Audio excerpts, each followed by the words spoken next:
दोस्तों, आज हम बात करेंगे थॉमस अल्वा एडिसन के बारे में। ये दुनिया के महान वैज्ञानिकों में से सबसे महान वैज्ञानिक थे। ये बहुत ही मेहनती इंसान थे। थॉमस अल्वा एडिसन का जन्म 11 फरवरी 1817 को हुआ था और इनकी मृत्यु 18 अक्टूबर 1931 को हुई थी। थॉमस अल्वा एडिसन ने अपने जीवन में कई बड़े आविष्कार किए हैं, जिनमें से सबसे खास प्रसिद्ध आविष्कार फिलामेंट वाला इलेक्ट्रिक बल्ब है। और वो क्यों खास है ये तो आपको पता ही है। आज की इस जगमगाती दुनिया में रात के समय जब चारों तरफ अंधेरा हो जाता है तो वो बल्ब ही होता है जो हमारे जीवन में अंधेरे से उजाला लाता है। इसके अलावा फोनोग्राफ और इलेक्ट्रिक पावर जनरेशन के प्रणालियों में विशेष योगदान रहा है उनका। किनेटोस्कोप का आविष्कार भी उन्होंने ही किया था, जो अपने समय में पहला फिल्म देखने का उपकरण था। अल्कैलिन बैटरी का भी आविष्कार उन्होंने ही किया था। उनका योगदान टेक्नोलॉजी और इनोवेशन में महत्वपूर्ण रहा है। तो चलिए आज हम जानते हैं थॉमस अल्वा एडिसन के बारे में कुछ खास दिलचस्प बातें जो हमें हमारे जीवन में महत्वपूर्ण सीख देती हैं। ये उस समय की बात है जब वो स्कूल में पढ़ा करते थे। एक दिन स्कूल में उनकी क्लास टीचर ने उन्हें अपने पास बुलाया और उन्हें एक लेटर देते हुए कहा कि ये लेटर तुम्हारी माँ के लिए है, इसे तुम घर जाकर अपनी माँ को जरूर दे देना। फिर एडिसन घर आकर वो लेटर अपनी माँ को देते हुए कहा कि माँ, क्लास टीचर ने ये लेटर आपको दिया है और कहा है कि इसे सिर्फ आप ही पढ़ें। माँ ने जब लेटर को पढ़ा तो उनकी आंखों में आंसू आ गए। ये देखकर थॉमस ने अपनी माँ से पूछा कि माँ, इस लेटर में ऐसा क्या लिखा है जो आप रोने लगी। तब थॉमस एडिसन की माँ उन्हें बताने के लिए लेटर उनके सामने जोर जोर से पढ़ने लगी। लेटर में लिखा था कि आपका बेटा जीनियस है, हमारा स्कूल बहुत ही छोटा है, हमारे पास थॉमस को पढ़ाने के लिए अच्छे टीचर्स नहीं है, मेहरबानी करके आप इसे घर पर खुद पढ़ाएं। उस दिन के बाद से थॉमस एडिसन की माँ ने उन्हें खुद ही घर पर पढ़ाया और वो पूरा मन लगाकर पढ़ते गए।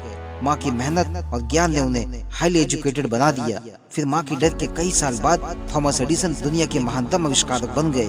माँ की डेथ के बाद की बात है, साइंटिस्ट बनने के बाद जब वो एक दिन अपने पुराने घर आए तो थॉमस को टीचर का वो लेटर मिला। तो वो उस लेटर को देखकर खुश हो गए, लेकिन जब उन्होंने उस लेटर को खोला तो हैरान रह गए। लेटर में लिखा था कि आपका बेटा दिमागी तौर पर कमजोर है, उसे हम नहीं पढ़ा सकते हैं, उसे स्कूल से हम निकाल रहे हैं। लेटर में लिखी सच्चाई पढ़कर थॉमस की आंखें भर आई, वो इमोशनल हो गए। फिर उन्होंने अपनी डायरी में लिखा, थॉमस अल्वा एडिसन जो दिमागी तौर पर कमजोर बच्चे थे, उनकी माँ ने उन्हें सेंचुरी का सबसे बड़ा जीनियस इंसान बना दिया। दोस्तों, इस बात से सीखने वाली ये बात है, इस बात से कोई फर्क नहीं पड़ता है कि आज आपकी क्या कंडीशन है। अगर आज आप कमजोर हैं तो रेगुलर प्रैक्टिस से आप वहाँ पहुँच सकते हैं जिस मुकाम को पाने की आप कभी सपने में भी नहीं सोच सकते हो। आप अपने प्रैक्टिस की मेहनत से वहाँ पहुँच सकते हो जहाँ आपके दोस्त या रिश्तेदार पहुँचने की कभी ख्यालों में भी सोच नहीं सकते हैं। बस आपको निरंतर प्रयास करना है और लगातार मेहनत करना है, जो आपकी पूरी लाइफ को एक झटके में चेंज कर देगी। थॉमस अल्वा एडिसन के अंदर काम करने का एक जबरदस्त नशा था। वो एक बार अपने प्रयोगशाला में अपने लैब में घुस जाते तो बाहर निकलने का नाम नहीं लेते थे। उनकी इस आदत की वजह से उनकी वाइफ उनसे बहुत चिढ़ती थी।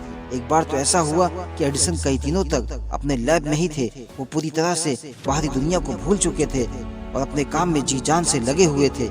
फिर कई दिनों बाद जब वो अपने लैब से बाहर निकले तो उनकी वाइफ ने उनसे कहा कि तुम दिन रात काम में लगे रहते हो, कभी तो छुट्टी ले लिया करो, अपने इस शरीर को भी थोड़ा आराम दे दिया करो। इस बात पर एडिसन ने कहा कि लेकिन छुट्टी लेकर मैं जाऊंगा कहाँ, मैं करूंगा क्या। वाइफ ने उन्हें जवाब देते हुए कहा कि तुम्हारा मन जहाँ चाहे तुम वहाँ जाओ, जो तुम्हें अच्छा लगे तुम वो करो। फिर एडिसन ने अपनी वाइफ से मुस्कुराते हुए कहा कि तो फिर मैं वहीं जाता हूँ जो जगह मुझे सबसे प्रिय है। इतना कहकर एडिसन फिर से अपनी प्रयोगशाला में चले गए। एक दिन एडिसन को खबर मिली कि उनकी फैक्ट्री में भयानक आग लग गई है। उनके जीवन भर की कमाई नष्ट हो गई है। इस दुर्घटना के बारे में जब उनके बेटे चार्ल्स को पता चली तो वो दौड़ा दौड़ा अपनी फैक्ट्री के पास पहुंचता है तो वो देखता है कि उसके फादर यानी थॉमस एडिसन एक कोने में खड़े हैं और अपने कई सालों की मेहनत को अपनी आंखों के सामने बर्बाद होते हुए देख रहे हैं। थॉमस एडिसन की हालत देखकर उनका बेटा चार्ली इमोशनल हो जाता है। फिर थॉमस एडिसन चार्ली को देखते ही उससे कहते हैं कि तुम्हारी माँ कहाँ है, जाओ उन्हें बुला कर लाओ। ये अनुभव उन्हें अपने जीवन में जीते जी कभी देखने को नहीं मिलने वाली है। एडिसन अगले दिन अपनी अनेक उम्मीदों और नए सपनों के साथ अपनी फैक्ट्री की राख को देखते हुए उन्होंने कहा कि तबाही की भी बड़ी कीमत होती है, हमारी सारी गलतियां जलकर राख हो जाती हैं, अब हम एक नए सिरे से जिंदगी जीना शुरू कर सकते हैं। इस कॉन्फिडेंस के साथ उन्होंने अपने जीवन की एक नई शुरुआत की और सिर्फ 3 महीने के बाद ही उन्होंने टेलीफोन का आविष्कार किया। दोस्तों, ये कहानी हमें ये बताती है कि विपरीत परिस्थितियों में हमेशा धैर्य बनाए रखना चाहिए और आप जो कर रहे हैं उसे पूरी ईमानदारी और लगन से करते रहना चाहिए। फिर उसका रिजल्ट आपको आने वाले समय में आपके सामने मिलेगा और आप एक नई कामयाबी के रूबरू होंगे। दोस्तों, ये थी थॉमस अल्वा एडिसन के जीवन से जुड़ी कुछ खास बातें जो हम पूरी उम्मीद करते हैं कि ये जानकारी आपके जीवन में कभी न कभी काम जरूर आएंगी।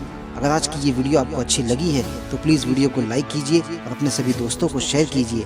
और अगर आप हमारे चैनल पर नए हैं तो प्लीज़ चैनल को सब्सक्राइब करके बेल आइकन ऑल पर दबा दीजिए ताकि आपको हमारी हर नई मोटिवेशनल वीडियो का अपडेट सबसे पहले मिले। Thank you.